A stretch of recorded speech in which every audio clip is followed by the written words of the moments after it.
ஹஸ்ரத் அபு ஹுரைரா ரலியல்லாஹு அன்ஹு அவர்கள் அறிவிக்கிறார்கள், ஒருவர் நபி ஸல்லல்லாஹு அலைஹி வஸல்லம் அவர்களிடம், யா ரசூலுல்லாஹ், எனக்கு உறவினர்கள் சிலர் இருக்கின்றனர். நான் அவர்களுடன் ஒற்றுமையாக வாழ விரும்புகிறேன். ஆனால் அவர்கள் என்னுடன் உள்ள தொடர்பை துண்டிக்கின்றனர். நான் அவர்களுடன் அழகிய முறையில் பழகுகிறேன். அவர்கள் என்னுடன் தீய முறையில் நடந்து கொள்கின்றனர். அவர்கள் என்னுடன் வரம்பு மீறுவதை நான் பொறுத்து கொள்கிறேன்.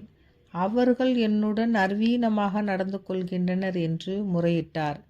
நீர் சொல்வது போன்றே நிலைமை இருக்குமானால், நீர் அவர்களுடைய வாயில் சூடான சாம்பலை திணிக்கிறீர்.